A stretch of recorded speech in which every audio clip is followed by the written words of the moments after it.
Hey everybody, and welcome back to Kerbal Space Program RP-0. We are out on the launch pad with a SKS shuttle flight, this one bound for Kawaii Potato Station. But I turned the fuel pumps on, and our cargo is a little heavy. I tried turning them all off. Oh, I guess that one, toggle pump. But here we are now.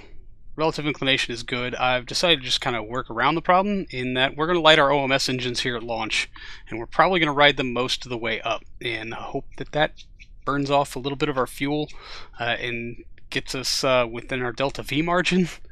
You know, maybe we're kind of close to it, so let's just see if this works. Relative inclination .12, I think we can work with that. So set our throttle to full, SAS is on. Yegor is at the control stick today, but we have a crew complement of 7. That is a full complement for the SKS shuttle. So let's see how well this goes. Alright, and ignition sequence start. Let them all spool. That looks like a good light. Clamps off.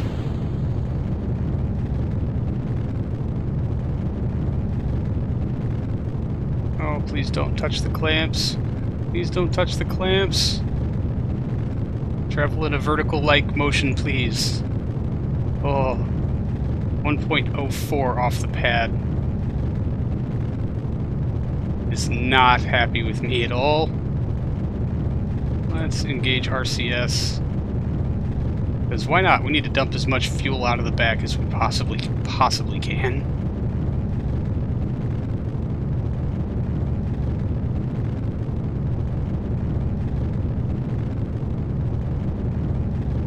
Lean into it, little guy. Okay, well, this is going to be kind of a nail-biter.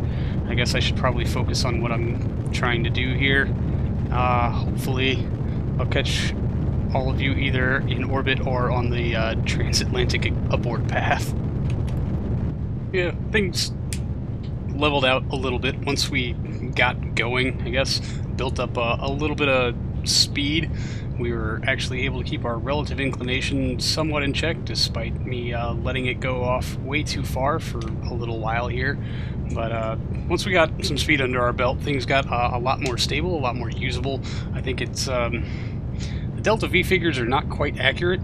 They do tend to skew when you have engines that are pointing slightly off-axis, which of course our RS-25s are.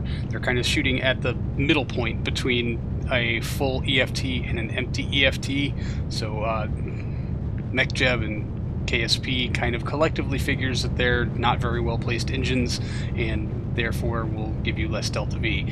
Anyway, we've shut down 2 of our AJ-10 OMS engines. We're going to swiftly follow with the other 2 as we are actually cooking pretty good now, although coming in a little lower than I'd like, thus the nose above prograde, although that is just kind of a feature, not a bug, of this launch system. But coming up on booster set, trying to give us a little more altitude and then heat warnings, obviously, which is going to cause a much more rapid pitch up, aided by the fact that we no longer have those boosters. But if we can just climb above where there's atmosphere causing this heating, we can get rid of it. Once the heat warning is done, we can start returning fuel to the nose section of the EFT for balance's sake. We still get this awesome wiggle, which I've never really been able to figure out, but also haven't spent much time trying. And our Delta V figures do look good. It looks like we will have a little bit excess left in the EFT. I don't know if that's because we burned off so much fuel through our OMS engines on liftoff, or if it's just a computing error. But either way, it looks like we will actually be going to space today. I'm very pleased with this. This was a very important launch and a very important cargo, and it's gonna make us a good amount of money because I have been spending it like water, just letting it all run out. Anyway, we're actually coming in a bit too high. You'll notice our apogee at climbing 257 kilometers. Around 250 is where I'd like to be. You can see our target orbit 246 by 251. I never bothered to check if the station was ahead of us or behind us in its orbit. That would be good information to know, so I could try to determine if I want to shoot high or shoot low based on if we need to catch up to it or if it needs to catch up to us. That does have a significant bearing on how wonky I will try to let the orbit become. But starting to level out now as we approach our time to periapsis, or apoapsis, sorry. That was my quick check of the map to try to figure out where exactly I need to put this orbit. And it looks like shooting a little over, I think, was what I wanted to do. We'll pump fuel back to maintain balance and then try to keep that relative inclination somewhat on point. We're going to do a little bit of main engine throttle back because I forgot to do it earlier, and then a lot of throttle back as we try to keep that apogee in check and get ourselves to orbit. Whew. 46 meters per second left in the tank at 436 by 223. That should be an offset enough orbit to let the station catch up with us. So, goodbye EFT.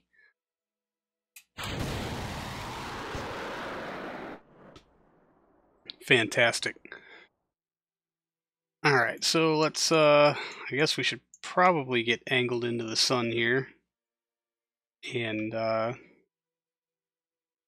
no, I wanted to nose down. Sorry. And reactivate our OMS. Did very nicely. I honestly thought we were going to have to do an OMS kick to put ourselves actually into orbit. Alright, shut down. Gimbal lock. Shut down. Gimbal lock. Shut down. Gimbal lock. Why are you insisting on overcorrecting some more? It says we got 122 meters per second. We actually have a whole lot more than that because we have some locked tanks that we can probably open up now. Just wanted to make sure that we would have enough to do orbital rendezvous. And we're probably going to put a lot of this fuel back in our good friend here, although, maybe we didn't use any of it at all. So anyway, this is our Earth-Moon transit taxi for ferrying crews out to Tremonia Station. The astute among you have noticed the Wookieed logo. This is developed by Wookieed Industries, Wookieed Aerospace, sorry, and was delivered not too long ago. And it is a tight fit, and amongst other things, it's completely topped off. Well, I mean, other than a little spent thruster fuel, let's check the pontoons down here. Oh, they're like 3 parts. Okay. Good enough. So let's, yeah, I should probably kick on our fuel cells. We have a lot to draw power. Activate. We'll see how we can operate with just one, and plus our solar panels for right now, and see how well that does. That's why this is carrying 7 crew, is because 3 of them are going to stay on station and complete a 3 Kerbal low Earth orbit contract. 4 of them are going to continue onto the moon to cycle out our crew out there. We'll actually be leaving everybody here up at... Oh, wrong thing. What was I going to check? Oh, I can't even remember anymore. Right, anyway, so 3 of them staying here, 4 of them going out to Tremonia Station. We have a resupply, one of our new heavy resupply pods that is going to be going to the moon while they are on station here at KP Station. And we'll have a little race to the moon, I guess. So that hopefully by the time they get to Tremonia and docked, that resupply pod is down on the ground, refueling the lunar Uber. And let's get ourselves set up to make rendezvous, I guess, and stuff. Let's turn the satellites off and bring it back. Yeah, we don't need debris either. That's pretty dumb. We just need our station to focus on. So we'll let it slide for a few orbits as our closest encounter gets closer together, and then start plotting out nodes and try to figure out how we can bring ourselves in very close to this Kawaii Potato Station and perform our rendezvous and docking. Nodes jumping around as usual, but I don't know, just kind of nice to do this manually. Separation of closest approach, we got it on the node down to 2.9 kilometers, so I'm going to burn for that and then try to do the rest manually. There's our initial correction burn. You can see that closest approach falling pretty rapidly, down to 2.7 already before we kill the engines and resort to lots of RCS bouncing from axis to axis, trying to work that number lower and lower. This, while tedious, this process is quite fruitful because you can very fine-tune that closest approach and get it right where you need it to. Useful little trick that it's nice to be able to do this not in the map view the entire time, but instead just staring very intently at a set of numbers as you watch them hopefully get lower and lower. But having to alternate back and forth between multiple axes is just, I don't know, I guess par for the course, part and parcel with routine, very heavy thing dockings. Anyway, we'll get that closest approach down to right around 60 meters, and then let Mech Jeb set a burn to match our velocities at closest approach. About 105 meter per second burn, which really shouldn't take us all that long, but we're going to do it in stages. Just the act of rotating the spacecraft has almost, well, more than doubled our closest approach. We'll try to correct for that a little bit on thruster power before lighting the engines initially, which of course makes it jump. So we'll be adjusting our angle and holding RCS commands, trying to keep that within a reasonable level. Still more than 50 meters out. We're just trying to balance that time until closest approach with the runtime on our engines, and of course the offsettiness of those AJ-10s does make it a little bit more interesting, but light the engines, correct on RCS, light the engines, correct on RCS, and there's our station. Ta-da! Timed that pretty nicely, I should say. Initially, I was going to try to aim for the long arm docking port, but I think really we can do a whole lot less correction if we just shoot for that short arm as it juts straight off the end of the station. We should have more than enough clearance, really, so we will kind of just let our approach happen, 0.7 meters per second. Obviously, this took a whole lot of time in real time, just kind of letting it happen because Time Warp does silly things. But lucky for you, we get to speed it all up and watch it as if it was Hollywood or something. I don't know, where they'd make this stuff go this fast, because it's not at all realistic. And here is our actual docking approach, as absolutely flawed as it was. There was just a little bit of worry of whether or not that docking port was going to scrape the top of the cockpit, but we got ourselves low enough in time and hit the brakes and brought ourselves almost in alignment. Of course, there were some touch-ups, there was some nudging and scraping along of paint, but nothing too absolutely horrendous, and eventually we did get our marks lined up. But I will turn you over to Old Me for actual docking.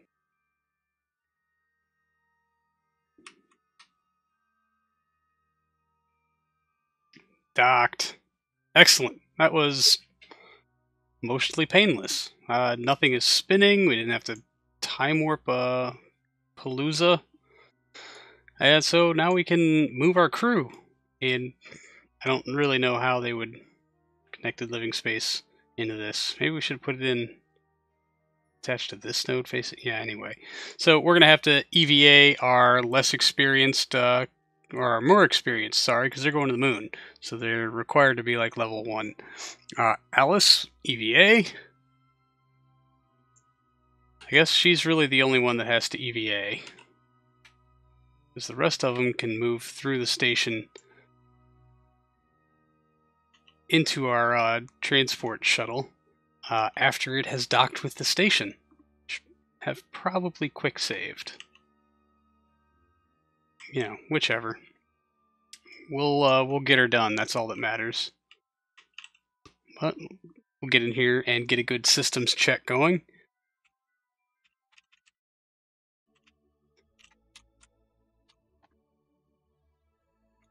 Alright, and to make things a little easier, we're going to clip our camera through some stuff. Not quite that much, but I would like to see, yes. No. I guess I can't click on anything but the cargo bay from that angle. Fantastic. I want to move some fuel. Uh-oh. There we go.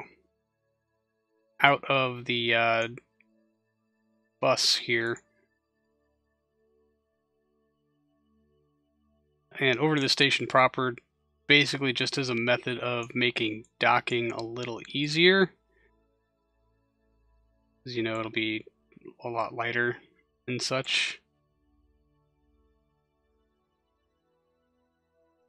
So we need to be able to click on them. There we go.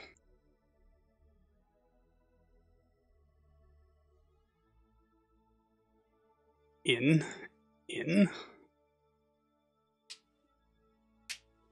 Oh, that's actually taking some time to drain those two pontoons. Alright. At least we know we'll have well more than enough to fill it. And just a quick check, make sure we still have fuel here. Oh yeah. That alone is probably well more than enough. Alright, take a quick save. Decouple node.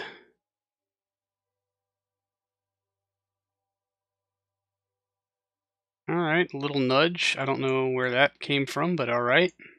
Fine.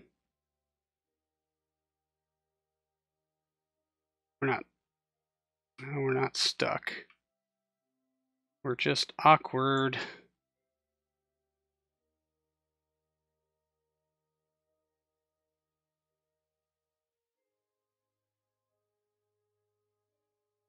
Gently.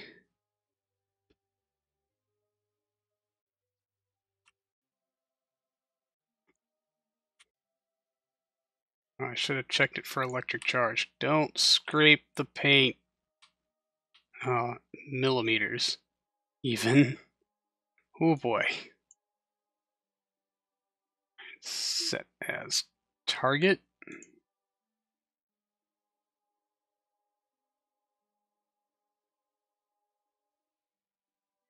And looks like we're clear of the bay, just not the door. This is going to be an interesting docking. We just need to drift sideways enough to get ourselves butt clearance. As you can see, it is a butt docker. Probably could have dumped a lot more fuel. Alright, we are off angle, so we'll need to transverse past it a bit. Zero out that. Probably could have gone with a bit more distance, but whatevs. I have full faith in veteran pilot Alice Campbell and her ability to get this thing on a docking port without scraping off too much paint. Control from here. Probably a good plan. Back into the speddy uppy bits now. I should mention that, speaking of scraped paint, the gray paneling on the pontoon tanks, as they've been dubbed by the manufacturer, is actually just a protective cover. The naming conventions for what will inevitably be a pair of these Earth-Moon taxi craft will be revealed at a later date. We'll do a nice unveiling of those there, but the gray will come off, revealing its actual flare, and that's when we'll christen them a name and put them into official service as it starts to ferry its first set of crew out to Tremonia Station in orbit of the moon in preparation for their long-haul research stay on the surface of the moon, where they have no shortage of data to work with. But we're coming up on docking now, so I'm going to turn you over to old me for live-ish commentary. Boom! Docked! Nice! And the Earth-Moon tug is now ready for its first official-like deployment. Let's bust out connected living space. Oh wait, I guess I don't need to do that? I've never actually been able to use this before.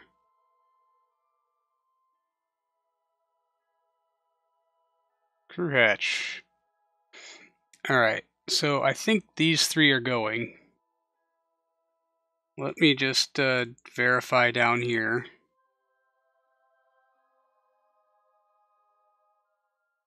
Which three are staying? Kennedy stays, Fletcher stays, Yeager stays. Kennedy, Fletcher, Yeager. Oh, I need to open ports. Ugh. Of course I do. Let's just, yeah. Open hatch.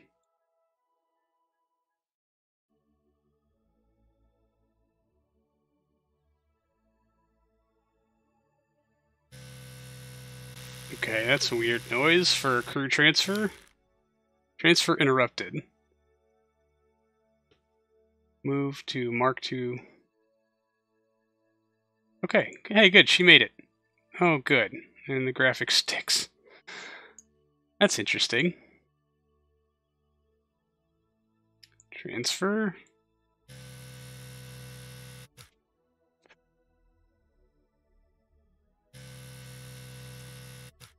Like how it says crew transfer interrupted, but then that they were moved. So, our crew has boarded their shuttle. They'll actually probably explore around things for a while. Oh, ooh. Here's a good thing to remember. Unlock the life support.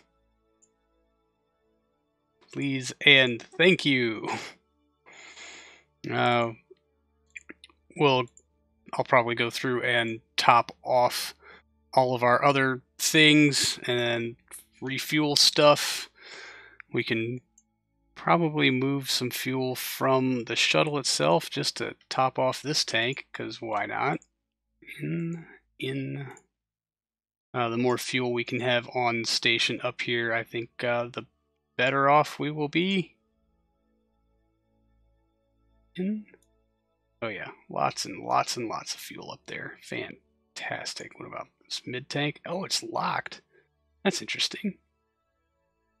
You know what? We'll keep that one.